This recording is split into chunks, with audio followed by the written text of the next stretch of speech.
마가복음 강의 19번째 시간입니다. 들을 귀 있는 자는 들으라 라는 제목의 말씀을 가지고 오늘의 시간 함께 은혜 받기를 원합니다.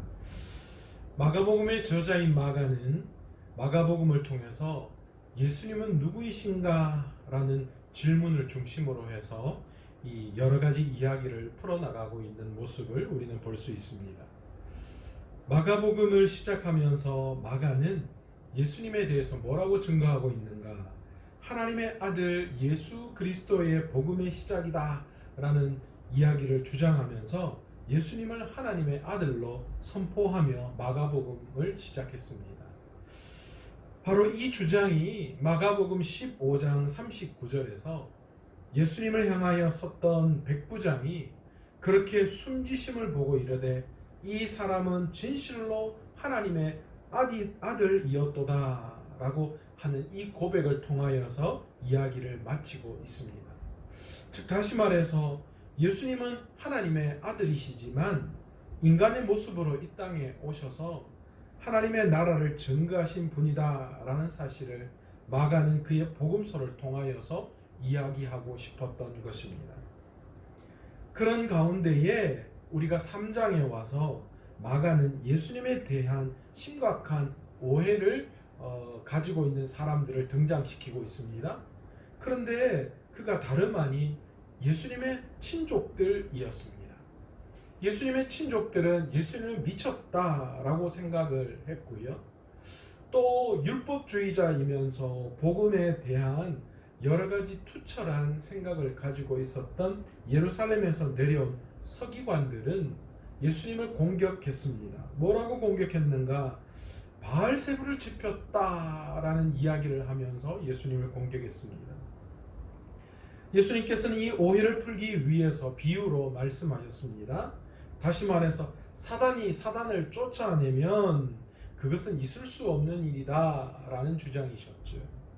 그러시면서 진짜 사탄은 예수님 자신이 아니라 도리어 예수님을 모함하는 서기관들임을 주장하셨습니다. 그리고는 예수님이 이 자신을 미쳤다라고 생각하는 이 친족들과의 이 여러 가지 대화를 통하여서 예수님은 육신의 가족을 뛰어넘어서 영적인 가족, 다시 말해서 예수님은 새로운 가족의 공동체에 대한 이야기를 하셨습니다. 이 새로운 가족의 공동체의 일원이 누가 될 수 있는가? 예수님께서는 명확하게 우리에게 하나님의 뜻대로 행하는 자가 진짜 내 형제요 자매다 그리고 어머니다 그렇게 말씀을 하셨습니다. 이제 예수님께서 4장에 와서 다시 바닷가에서 말씀을 가르치기 시작하셨습니다. 그러자 사람들이 너무 많이 모여서 더 이상 바닷가에서 말씀을 가르치실 수가 없었습니다. 그래서 바다에 떠 있는 배 위에 잠깐 올라가셔서 예수님은 그 배 위에서 말씀을 증거하시고 많은 무리들은 바닷가 육지에 앉아서 예수님의 말씀을 듣기 시작했습니다. 그런데 이번에는 무슨 말씀을 하셨는가? 여러 가지를 비유로 가르치셨다라고 성경은 말씀하고 있습니다. 여기서 여러 가지라는 것이 무엇을 의미하는가? 우리는 그 의미를 알아야 합니다. 사실 4장에서는 4가지 비유가 등장하고 있습니다. 예수님은 오늘 본문 4장에서 4가지 비유의 말씀을 하시는데 첫 번째가 바로 씨 뿌리는 자의 비유입니다. 그리고 두 번째가 등불의 비유, 그리고 세 번째가 이 자라나는 씨앗에 대한 비유이고요. 마지막 네 번째가 겨자씨의 비유입니다. 예수님께서는 이 비유를 통하여서 무슨 이야기를 하시고 싶으셨는가? 바로 하나님의 나라의 비밀에 대해서 말씀하시고 싶으셨던 것입니다. 그런데 예수님께서 이 하나님의 나라의 비유에 대한 말씀을 하시면서 좀 특이한 말씀을 하고 계십니다. 그게 무엇인가 하면 오늘 본문 34절에 보시면 비유가 아니면 말씀하시지 아니하셨다 그렇게 기록하고 계시죠. 예수님이 하나님의 나라에 대한 이야기를 하시면서 비유가 아니고서는 말씀하시지 않았다 그렇게 말씀을 하고 계시는 겁니다. 도대체 왜 예수님께서는 비유가 아니고서는 말씀을 하시지 않으셨을까요? 첫 번째, 예수님께서 비유로 말씀하신 이유는 단순히 어려운 것을 쉽게 설명하기 위해서 비유를 사용하신 것이 아니라는 것입니다. 하나님의 나라는 설명을 해서 이해되거나 그래서 거기에 들어갈 수 있는 그런 것이 아닙니다. 비유로 말씀하신 내용을 문자적으로 이해한다 하더라도 여전히 우리의 귀와 눈이 닫혀 있을 때 우리는 하나님의 나라와 멀어지는 사람일 수밖에 없습니다. 그러나 반대로 그 비밀을 알므로 우리는 하나님의 나라에 점점 더 가까이 갈 수 있는 사람들이라 말할 수 있습니다. 이런 상황을 볼 때에 하나님의 나라에 대한 진리는 체험적 진리임을 우리는 알 수 있습니다. 우리는 하나님의 나라의 말씀을 문자적으로 해석한다고 그것이 우리의 것이 될 수 있는 것이 아닙니다. 우리의 삶을 통하여 그 말씀이 들어와서 그 말씀이 우리의 삶을 통하여 증명되어져 나아갈 때에 그 말씀이 우리의 말씀이 되고 그 말씀을 통하여 하나님의 나라를 우리는 경험할 수 있는 것이지요. 우리는 때로는 말씀을 받았음에도 불구하고 여전히 그 말씀 속의 기쁨과 행복을 제대로 경험하지 못할 때가 참 많이 있습니다. 왜 그럴까요? 단순히 그 말씀이 문자적으로 나에게 이해되고 다가온다고 해서 그것이 내 안에서 기쁨으로 작용하는 것이 아니라는 거예요.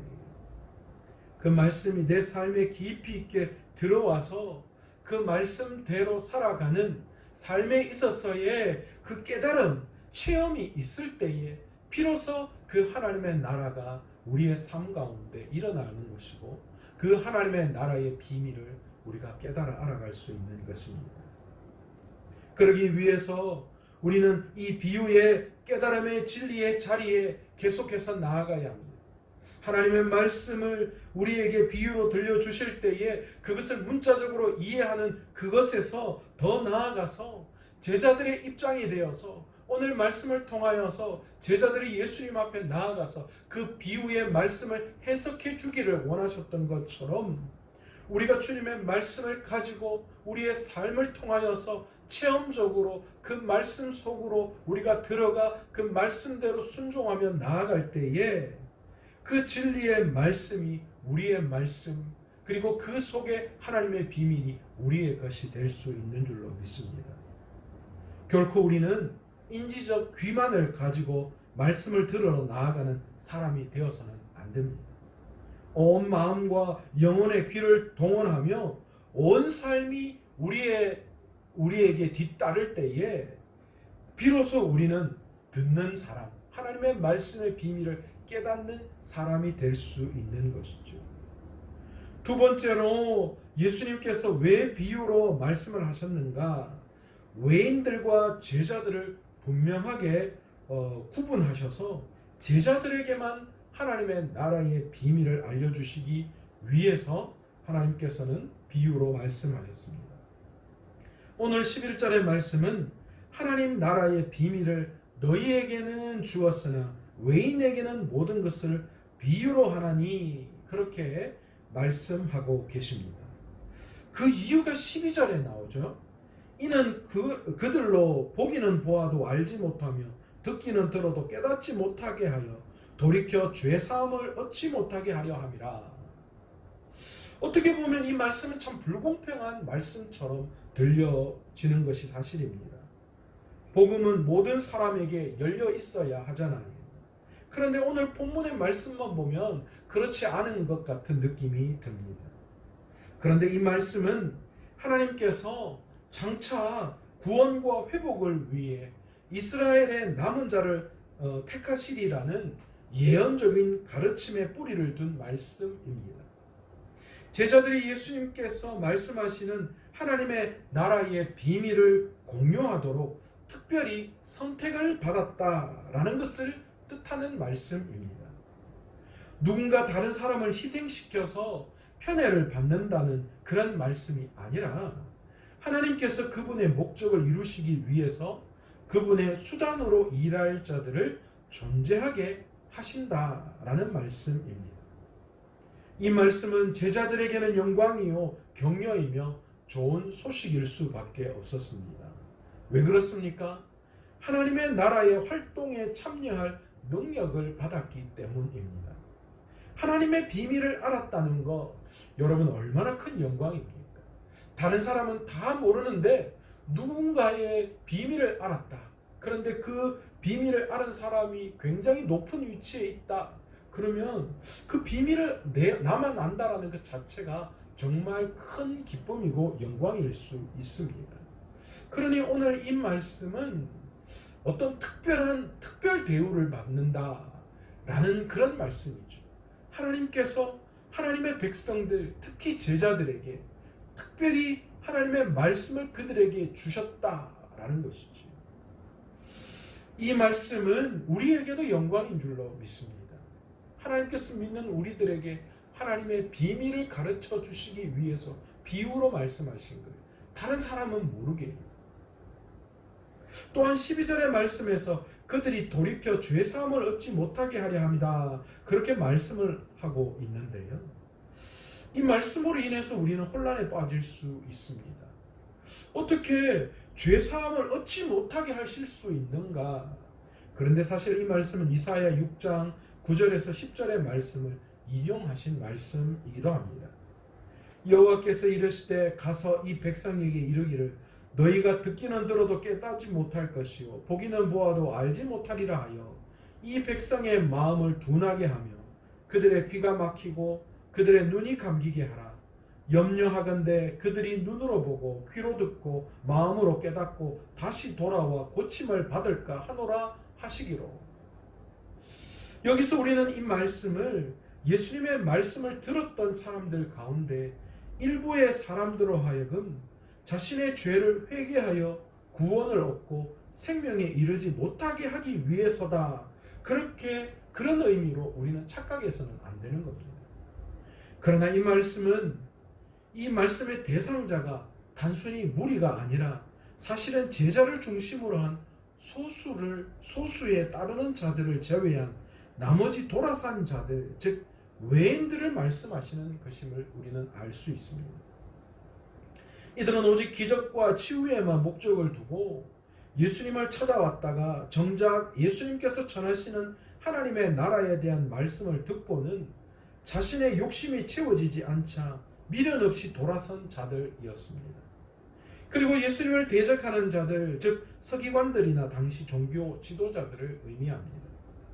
따라서 이 말씀은 단순히 예수님께서 구원의 길을 봉쇄하신다는 데에 있는 것이 아니라 그릇된 목적으로 나아왔다가 사적인 만족을 얻지 못하면 쉽게 돌아서 버리는 무리들을 향하여서 하신 말씀입니다. 왜냐하면 그들은 들어도 보지 못하고 알지도 못하고 또한 깨닫지도 못하기 때문입니다. 왜 그렇습니까? 온통 자신의 욕심과 욕망에 차 있기 때문이죠.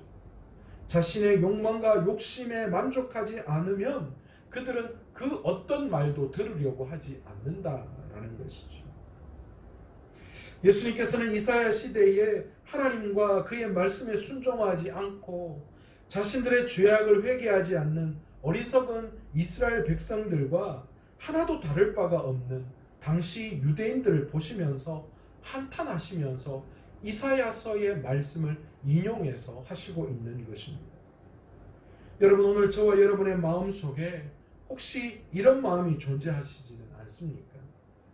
보아도 보이지 않고 들어도 깨닫지 못하는 이유가 어디에 있을까요? 내 욕심과 욕망이 채워지지 않으면 그것을 받아들이지 않으려고 하는 그런 우리의 마음에 혹시 있지는 않을까요? 그러면 평생 하나님의 나라의 비밀을 알 수도 없고 도리어 죄사함을 얻지 못하는 엄청난 일이 우리에게 일어날 수 있음을 우리는 깨달아야 합니다. 이는 하나님의 나라에 들어갈 수 있는 사람의 제한을 두시기 위해서가 아니라 그것은 그 나라가 일부의 사람들밖에 이해할 수 없는 감추어진 나라이기 때문에 또한 대부분의 사람들이 반대하고 오해하며 비난할 수 있는 나라이기 때문이었습니다. 예수님께서는 외인으로 하나님 나라에서 제외된 이들을 제외한 나라 안의 백성들에게 하나님의 나라의 진리가 쉽고 재미있게 오래 기록되도록 비유의 말씀을 기록하신 것입니다. 세 번째로 예수님께서 비유의 말씀을 하신 이유는 제자들이라도 역시 예수님의 진정한 의미를 인식하지 못하는데 매우 둔감했기 때문입니다. 분명하게 그들에게 하나님의 나라가 증거되었음에도 불구하고 그들은 우둔하기 짝이 없었습니다. 그러기에 13절에 보시면 너희가 이 비유를 알지 못할진데 어떻게 모든 비유를 알겠느냐 그렇게 말씀하십니다. 사실 마가복음 여러 곳에서 제자들을 예수님이 진정 무슨 일을 하시는지 이해하는데 다소 이 제자들이 둔감한 것을 서술하고 있습니다. 그러나 이 본문은 제자들이 단순히 연약함을 드러내기 위해서가 아니라 예수를 믿는 우리 모두가 다 연약한 존재임을 나타내기 위해서입니다. 오늘 저와 여러분의 영적 상태를 여실히 보여주는 말씀이 아닐까 그렇게 생각합니다. 우리가 예수님의 제자라고는 하지만 그러나 여전히 하나님의 나라에 대해서는 영적으로 무지한 상태에 있습니다. 그러나 그런 우리를 예수님께서는 그냥 버려두시지 아니하시고 어떻게 하셨습니까? 말씀을 가르쳐 주셨습니다. 예수님께서는 14절부터 친히 이 비유를 해석해 주셨습니다.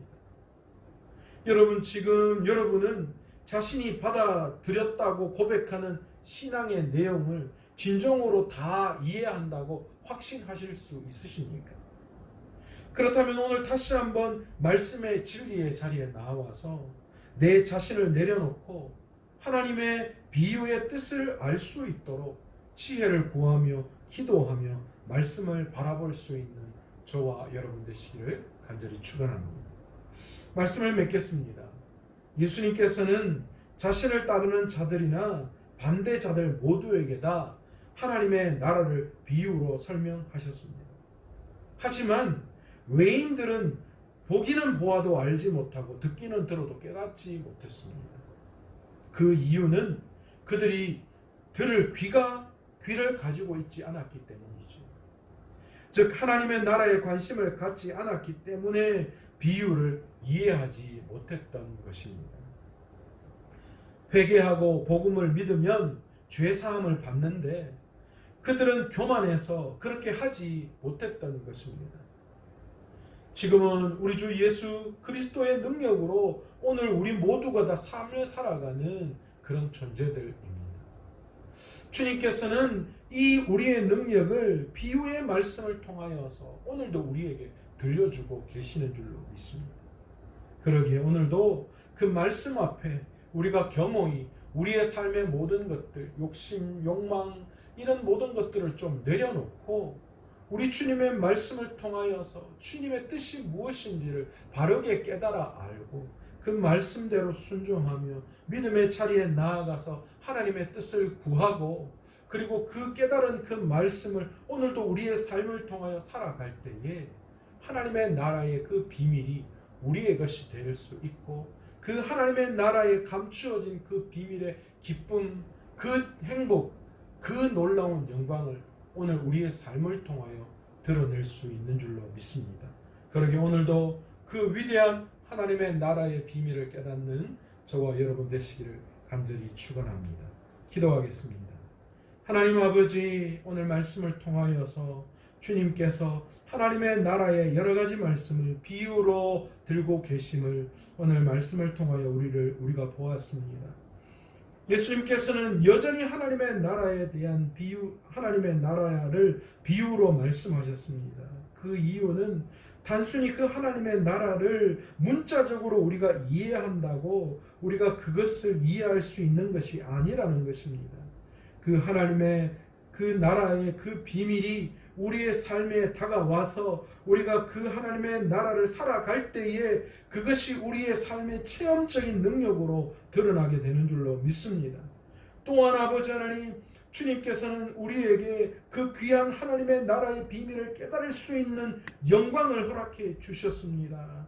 아버지 하나님, 다른 모든 사람들이 자기의 욕심과 욕망에 빠져서 하나님의 그 말씀을 제대로 듣지 못하고 떠나버릴 때에 주님은 한탄하시면서 그들을 향하여 저주하듯 말씀하셨지만, 그러나 우리 하나님께서는 말씀을 통하여서 그 말씀을 이해하고 받아들이는 그들에게 비유의 말씀을 통하여서 하나님의 나라의 그 위대함을 깨닫게 하시고 우리를 인도해 주시는 분이신 줄로 믿습니다. 그리고 또한 아버지 하나님, 주님께서는 귀한 하나님의 나라의 비밀의 말씀을 깨달을 수 있도록 우리에게 그 비유의 말씀을 풀어 해석해 주시는 분이신 줄로 믿습니다. 우리는 연약하고 부족하여서 알 수 없지만, 그러나 우리 주님은 그 비유의 말씀을 친히 해석해 주시면서 우리가 하나님의 말씀의 자리에 나아가서 그 하나님의 그 뜻을 아버지 구할 수 있고 알 수 있고 깨달을 수 있도록 인도해 주시는 분이신 줄로 믿습니다. 그러니 오늘도 우리가 아버지 하나님의 그 비유의 뜻을 알 수 있도록 하나님 앞에 지혜를 구하고 기도하며 나아갈 수 있는 저희들 될 수 있도록 주님께서 인도하여 주옵소서. 오늘도 아버지 하나님, 그 하나님의 비유의 말씀을 오늘도 우리의 삶을 통하여서 증거하며, 그래서 하나님의 비유의 그 말씀 속에 감추어준 그 영광, 기쁨, 행복을 마음껏 누릴 수 있는 저희들 될 수 있도록 주님께서 인도하여 주실 줄로 믿고 예수님의 이름으로 기도드리옵나이다. 아멘.